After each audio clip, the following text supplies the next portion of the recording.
ನಮಸ್ಕಾರ ಸ್ನೇಹಿತರೆ, ನಮ್ಮ ನಂಬಿಕೆಗೆ ಸ್ವಾಗತ ಸುಸ್ವಾಗತ. ಸ್ನೇಹಿತರೆ, ಇಡೀ ರಾಜ್ಯ ಅಥವಾ ದೇಶವನ್ನ ಆಳುವ ಅಧಿಕಾರ ಜನರಿಗಿದ್ದರೂ ಜನನಾಯಕನಿಗೆ ಆ ಅಧಿಕಾರದ ಚುಕ್ಕಾಣಿ ಹಿಡಿಯುವ ಜವಾಬ್ದಾರಿಯನ್ನ ಮತ ಬಾಂಧವರಾದ ನಾವೆಲ್ಲರೂ ನೀಡ್ತೀವಿ. ಒಂದು ಮತ ದೇಶಕ್ಕೆ ಹಿತ ಅನ್ನೋ ಸ್ಲೋಗನ್ಗಳೇ ಚುನಾವಣೆ ಬಂತಂದ್ರೆ ರಾರಾಜಿಸುತ್ತಿರ್ತಾವೆ. ರಾಜಕಾರಣಿಯಾದವನು ಮತದಾರನನ್ನ ದೇವರ ಸಮಾನ ಅಂತ ಕೈ ಮುಗಿತಾನೆ. ರಾಜಕೀಯಕ್ಕೆ ಬರೋಕು ಮುನ್ನ ರಾಜಕಾರಣದ ಆಳ ಅಗಲವನ್ನ ಅರ್ಥ ಮಾಡಿಕೊಂಡು ಹೆಜ್ಜೆ ಇಡಬೇಕಾದದ್ದು ಓರ್ವ ರಾಜಕಾರಣಿಯ ಕರ್ತವ್ಯ. ರಾಜ್ಯದ ಹಿತ, ರಾಜ್ಯದ ಜನತೆಯ ಹಿತವನ್ನ ಕಾಪಾಡುವವನೇ ನಿಜವಾದ ರಾಜತಾಂತ್ರಿಕನಾಗ್ತಾನೆ ಅನ್ನೋದು ಆಚಾರ್ಯ ಚಾಣಕ್ಯರ ಮಾತು. ಈ ಪಾಲಿಸಿಯನ್ನ ಯಾರೆಲ್ಲ ಪಾಲಿಸುತ್ತಿದ್ದಾರೋ ಏನೋ ಅಂತಹ ದಿಟ್ಟ ಧೀಮಂತ ನಾಯಕರು ಇತ್ತೀಚೆಗಂತೂ ಅತಿ ವಿರಳ. ರಾಜಕೀಯ ಪಡಸಾಲೆಯಲ್ಲಿ ಮಾತ್ರ ರಾಜಕಾರಣ ಮಾಡ್ತಿದ್ದ ರಾಜಕೀಯ ಧುರೀಣರು ಬಿಳಿ ಅಂಗಿ ಕಳಚಿದ್ರೆ ಸಂಬಂಧಿಗಳೇ, ಸ್ನೇಹಿತರೆ, ನಾವೆಲ್ಲರೂ ಒಂದೇ ಎಂದು ಭಾವೈಕ್ಯತೆಯನ್ನ ಸಾರ್ತಿದ್ರು. ಆದ್ರೀಗ ರಾಜಕಾರಣ ಅಂದ್ರೆ honey trap, CD, DVD, pen ಡ್ರೈವ್ಗೂ ಬಂದು ನಿಂತುಬಿಟ್ಟಿದೆ. ಎಲ್ಲವೂ ಪರ್ಸನಲ್ ಅಟ್ಯಾಕ್. ಯಾಕಪ್ಪ ಈ ಮಾತನ್ನ ಹೇಳ್ತೀನಿ ಅಂದ್ರೆ, ಇಂದು ಸದನದಲ್ಲಿ ಧರ್ಮಸ್ಥಳದ ಬಗ್ಗೆ ಚರ್ಚಿಸಿದ ಆಡಳಿತ ಪಕ್ಷ ಮತ್ತು ವಿರೋಧ ಪಕ್ಷದ ನಾಯಕರು, ಶಾಸಕರು, ಸಚಿವರು ಎಲ್ಲರೂ ಜನರ ಪರವಾಗೆಂತೂ ಇಲ್ಲ, ಅವರ ಮೂಗಿನ ನೇರಕ್ಕೆ ಇದ್ದಾರೆ ಅನ್ನೋದು ಸಾಬೀತಾಗುತ್ತಲೇ ಇದೆ.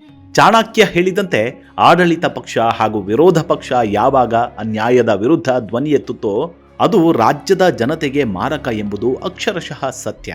ನಿಜವಾದ ಜನನಾಯಕ ರಾಜಕಾರಣಿ ಹೇಗಿರಬೇಕೆಂಬುದು ತೋರಿಸಿಕೊಟ್ಟವರಲ್ಲಿ ನಮ್ಮ ಕರುನಾಡಿನಲ್ಲಿ ಹಲವಾರು ಜನರಿದ್ದಾರೆ. ಅಂದು ಇದೇ ಧರ್ಮಸ್ಥಳ ಪ್ರಕರಣ ಸದನ ಕಲಾಪದಲ್ಲಿ ಧ್ವನಿಯಾದಾಗ ಜನನಾಯಕರ ಆಗ್ರಹ, ಒತ್ತಾಯ, ಅವರ ದಿಟ್ಟ ನಡೆ ಹೇಗಿತ್ತು ಅನ್ನೋದನ್ನು ತಿಳಿದ್ರೆ ನಿಜಕ್ಕೂ ಮನಸ್ಸಿಗೆ ಸಮಾಧಾನವಾದರೂ ಆಗತ್ತೆ. ಅವರ ಮಾತನ್ನೇ ಇಂದಿನ ಮುಖಂಡರು ಅಥವಾ ಸೋ ಕಾಲ್ಡ್ ರಾಜಕಾರಣಿಗಳು ನೋಡಿ ಕಲ್ತ್ಕೊಳ್ಬೇಕು. ಬನ್ನಿ, ಹಾಗಿದ್ರೆ ಇಂದಿನ ಸಂಚಿಕೆಯಲ್ಲಿ ಆ ವಿಚಾರವನ್ನ ಹೇಳ್ತಾ ಹೋಗ್ತೀನಿ. ಅದಕ್ಕೂ ಮುನ್ನ ನಮ್ಮ ನಂಬಿಕೆಗೆ ನಿಮ್ಮ ಬೆಂಬಲವಿರಲಿ. ಸ್ನೇಹಿತರೆ, ಒಂದು ಘನ ಸರ್ಕಾರವಾಗಿ ಖಾಸಗಿ ಸಂಸ್ಥೆ ಅಥವಾ ಓರ್ವ ವ್ಯಕ್ತಿಯ ಲಾಭದಾಯಕ ಯೋಜನೆಯನ್ನ ಸರ್ಕಾರದ ಯೋಜನೆಗಿಂತಲೂ ಮಿಗಿಲು ಎಂದು ಬಿಂಬಿಸುವುದು ಪ್ರಜಾಪ್ರಭುತ್ವಕ್ಕೆ ಮಾಡುವ ದ್ರೋಹವಾಗತ್ತೆ. ಆ ಪ್ರಜ್ಞೆ SR ಬೊಮ್ಮಾಯಿ, ಅಬ್ದುಲ್ ನಜೀರ್ ಸಾಬ್ ಅಂಥವರಿಗೆ ಸ್ಪಷ್ಟವಾಗಿತ್ತು. ಈಗಿನ ಶಾಸಕರು, ಮಂತ್ರಿಗಳು ವಿಧಾನಸಭೆಯ ನಡಾವಳಿಗಳನ್ನ ಅಧ್ಯಯನ ಮಾಡುವ ಮತ್ತು ಅದನ್ನ ರೂಢಿಸಿಕೊಳ್ಳುವ ಕ್ರಮವನ್ನ ಬೆಳೆಸಿಕೊಳ್ಬೇಕಿದೆ. ವಿಧಾನಸಭೆ ಕಲಾಪದಲ್ಲಿ ನಡೆದ ಧರ್ಮಸ್ಥಳ ಚರ್ಚೆಯ ವೇಳೆಯಲ್ಲಿ ಮುಖ್ಯಮಂತ್ರಿ ಸಿದ್ದರಾಮಯ್ಯನವರ ಸ್ಥಾನದಲ್ಲಿ SR ಬೊಮ್ಮಾಯಿ ಇರಬೇಕಾಗಿತ್ತು. ಕರಾವಳಿ ಶಾಸಕರ ಸ್ಥಾನದಲ್ಲಿ ವಸಂತ ಬಂಗೇರರು, ಸಚಿವ ಸ್ಥಾನದಲ್ಲಿ ನಜೀರ್ ಸಾಬ್ ಇರಬೇಕಿತ್ತು. ಶಾಸಕ ಸ್ಥಾನದಲ್ಲಿ ಶಿರಗುಪ್ಪ ಶಾಸಕ ಶಂಕರರೆಡ್ಡಿ, ಶಿವಮೂರ್ತಿ, GV ಶ್ರೀರಾಮರೆಡ್ಡಿ ಅಂಥವರು, ವಿರೋಧ ಪಕ್ಷದ ನಾಯಕ ಸ್ಥಾನದಲ್ಲಿ ಬಂಗಾರಪ್ಪರಂಥವರು ಇರಬೇಕಾಗಿತ್ತು. ಮೊನ್ನೆ ನಡೆದ ಅಂದರೆ ಆಗಸ್ಟ್ 14, 2025 ವಿಧಾನಸಭೆಯಲ್ಲಿ ಧರ್ಮಸ್ಥಳದ ಬಗ್ಗೆ ಚರ್ಚೆಯನ್ನ ಮಾಡಿದವರು 80ರ ದಶಕದ ಸದನದ ದಾಖಲೆಗಳನ್ನು ಓದಬೇಕು.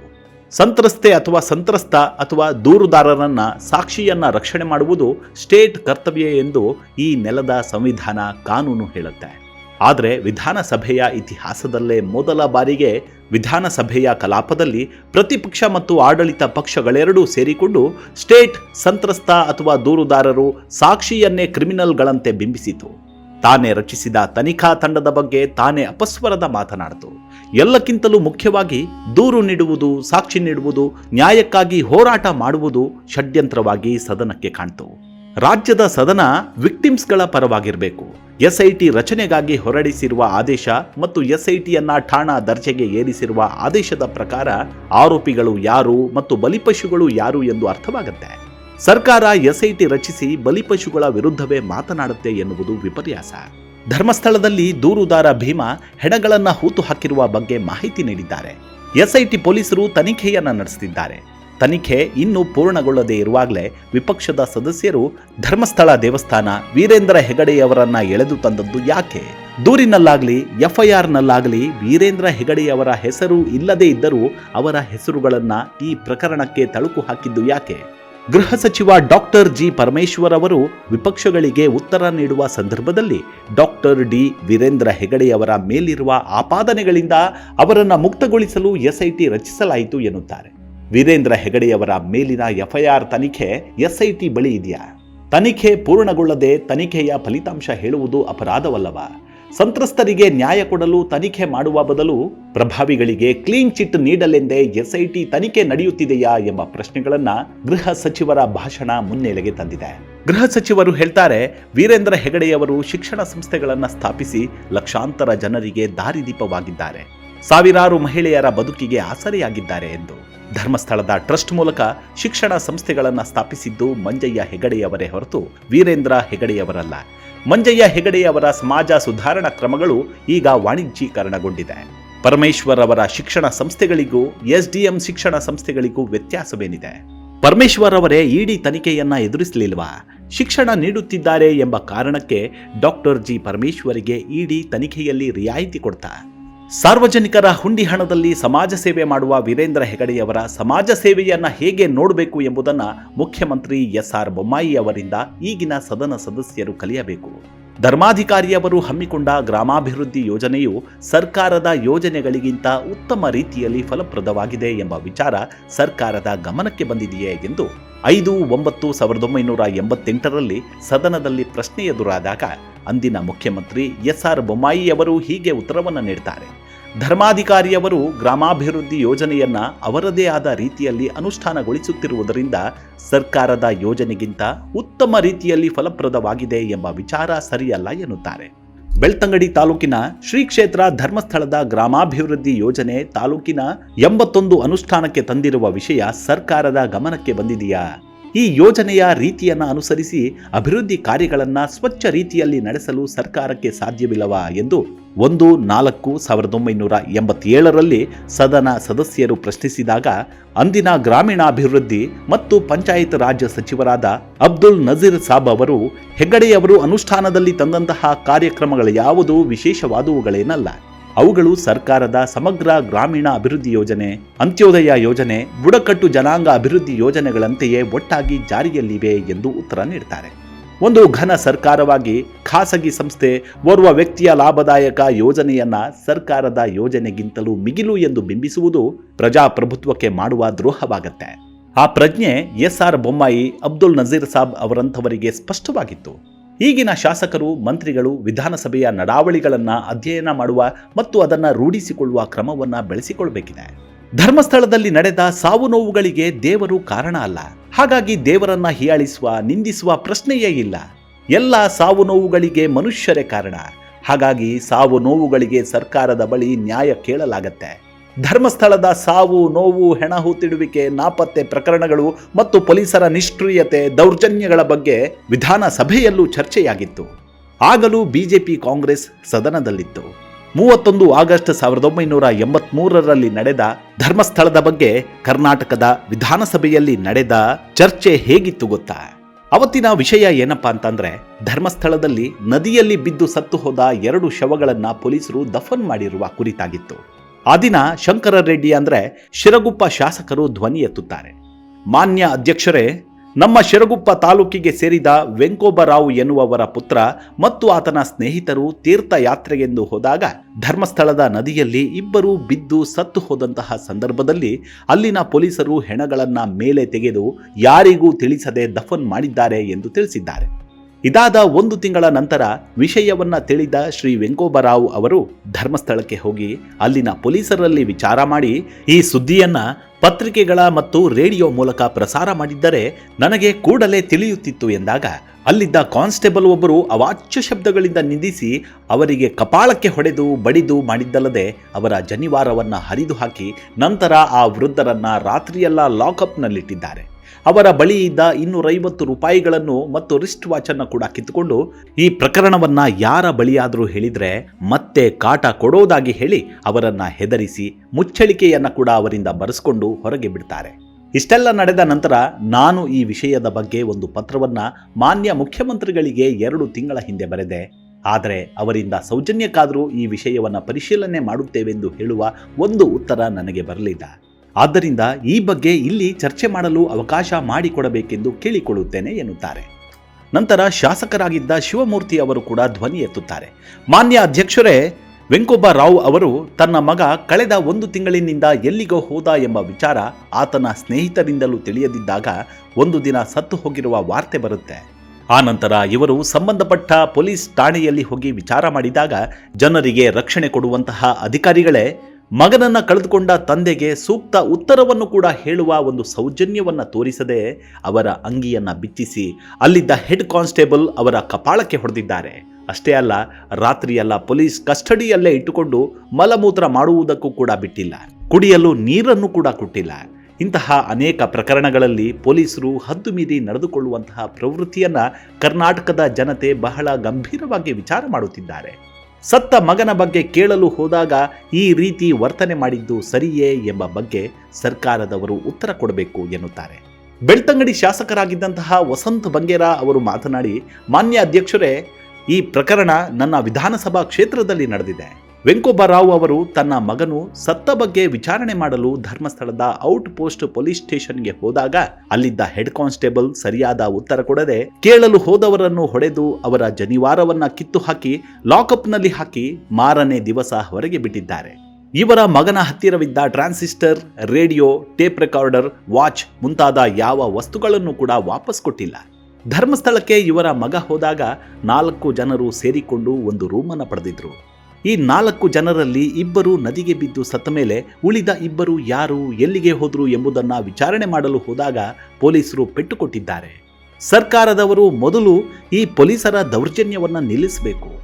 ಈ ಹೆಡ್ ಕಾನ್ಸ್ಟೇಬಲ್ ಅನ್ನ ಮೊದಲು ಸಸ್ಪೆಂಡ್ ಮಾಡಿ ಈ ಪ್ರಕರಣವನ್ನ ತನಿಖೆ ಮಾಡಬೇಕೆಂದು ತಮ್ಮ ಮೂಲಕ ಮುಖ್ಯಮಂತ್ರಿಗಳಲ್ಲಿ ಕೇಳಿಕೊಳ್ಳುತ್ತೇನೆ ಎನ್ನುತ್ತಾರೆ.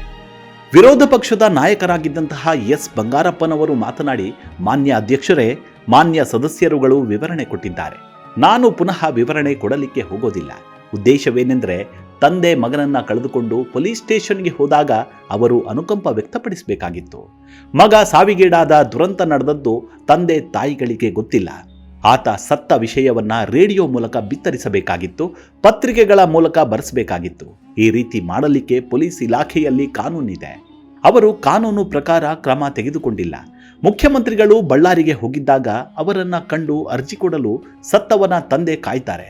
ಆದರೆ ಪೊಲೀಸ್ ಅಧಿಕಾರಿಗಳು ಮುಖ್ಯಮಂತ್ರಿಗಳನ್ನ ಯಾರೂ ಭೇಟಿ ಮಾಡುವ ಹಾಗೆ ಇಲ್ಲವೆಂದು ಹೇಳಿದಾಗ ಆತ ಅರ್ಜಿಯನ್ನ ಬೆಂಗಳೂರಿಗೆ ಪೋಸ್ಟ್ ಮೂಲಕ ಮುಖ್ಯಮಂತ್ರಿಗಳ ವಿಳಾಸಕ್ಕೆ ಕಳುಹಿಸಿದ್ದಾರೆ. ಆ ಅರ್ಜಿ ನಿಮ್ಮ ಕಚೇರಿಗೆ ದಿನಾಂಕ 27/7/1983 ಬಂದು ತಲುಪಿದೆ. ಅದರ ರಶೀದಿ ಆತನಿಗೆ ಹೋಗಿದೆ.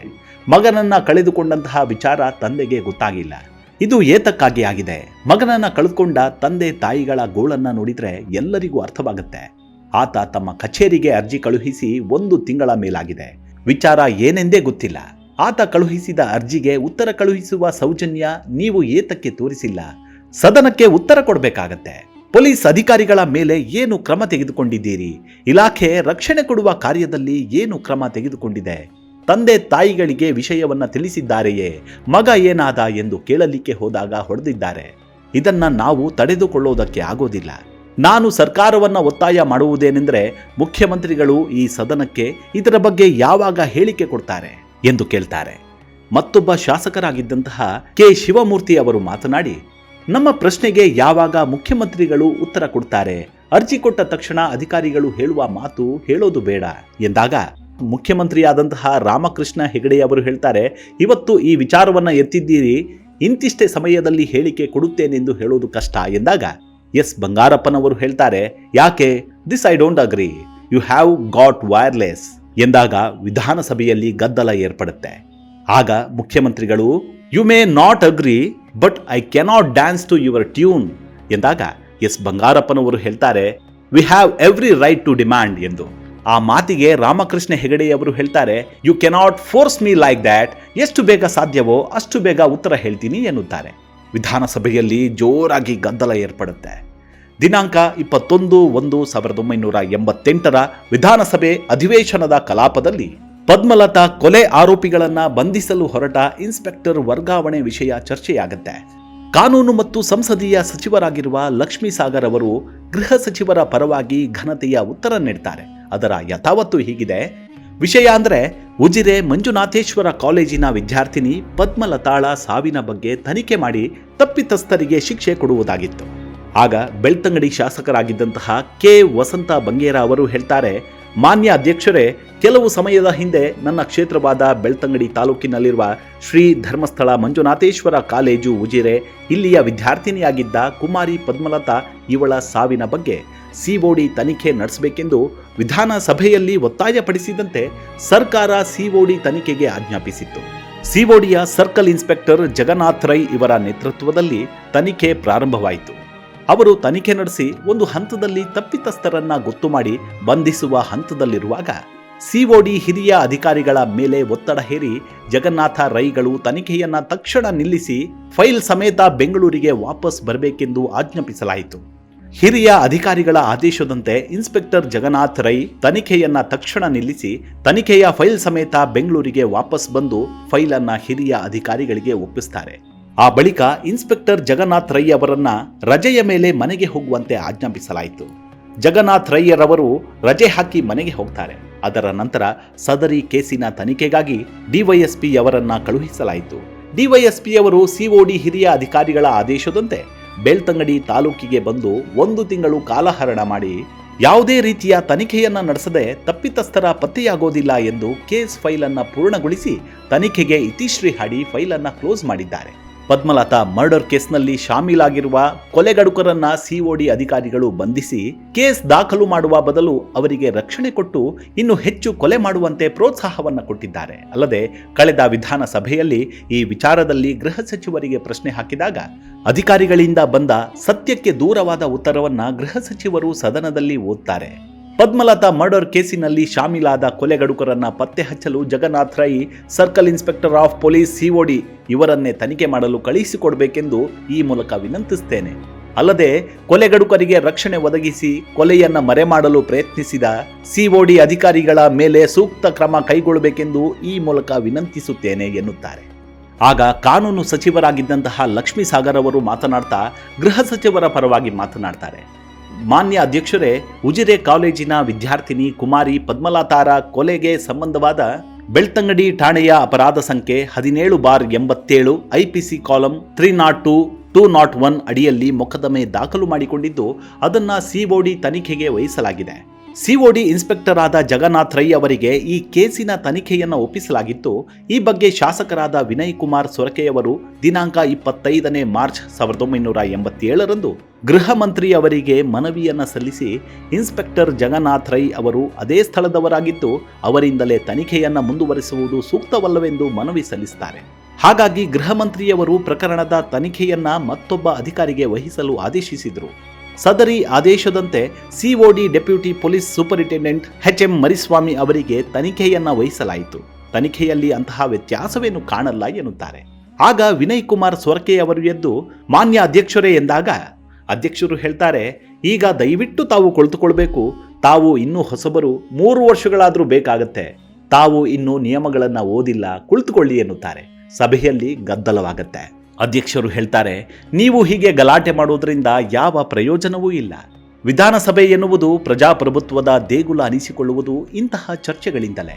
ಇಂದು ಆರ್ ಅಶೋಕ್ ಕುಳಿತ ಜಾಗದಲ್ಲಿ ಅಂದು ಬಂಗಾರಪ್ಪನವರು ಕುಳಿತು ಜನರ ಪರವಾಗಿ ಮುಖ್ಯಮಂತ್ರಿಯವರ ಜೊತೆ ಸಂಘರ್ಷ ನಡೆಸ್ತಾರೆ. ಮುಖ್ಯಮಂತ್ರಿ ಸಿದ್ದರಾಮಯ್ಯನವರ ಆಸನದಲ್ಲಿ ಅಂದು ಎಸ್.ಆರ್. ಬೊಮ್ಮಾಯಿ ಅವರು ಇದ್ರು. ಸಚಿವರ ಕುರ್ಚಿಯಲ್ಲಿ ನಜೀರ್ ಸಾಬ್ ಅವರಂತಹ ಮುತ್ಸದ್ದಿ ಇದ್ರು.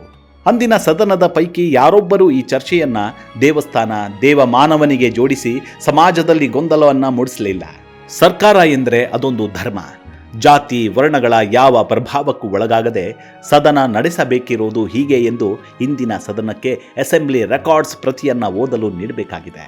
ಎಲ್ಲವೂ ಸ್ವಾರ್ಥಕ್ಕಾಗಿ ನಡೆಯುವ ಹುನ್ನಾರ, ಹಣಬಲ, ತೋಳ್ಬಲ ಇರುವವರಿಗೆ ಸೆರಗು ಹಾಸುವ ಪ್ರವೃತ್ತಿಯನ್ನ ಬಿಟ್ಟ ದಿನ ಸ್ವತಂತ್ರ ಎಂದರೇನು, ಸ್ವಾತಂತ್ರ್ಯದ ಅರ್ಥವೇನು ಅನ್ನೋದು ಪ್ರತಿಯೊಬ್ಬರಿಗೂ ತಿಳಿಯುತ್ತೆ. ಧರ್ಮದ ಬಗ್ಗೆ ಮಾತನಾಡುವವನು ಮತದ ಬಗ್ಗೆ ತಿರುಗಿ ನೋಡಲಾರ. ಹಿಂದೂ ಹಿಂದೂ ಎಂದು ಬೊಬ್ಬೆ ಇಡುವವರಿಗೆ ಧರ್ಮ ಯಾವುದಯ್ಯ ಎನ್ನಬೇಕು. ಬಹುಶಃ ಆಗಲಾದರೂ ಮನಪರಿವರ್ತನೆಯಾಗಬಹುದೇನೋ ಅಲ್ವಾ. ನಮಸ್ಕಾರ.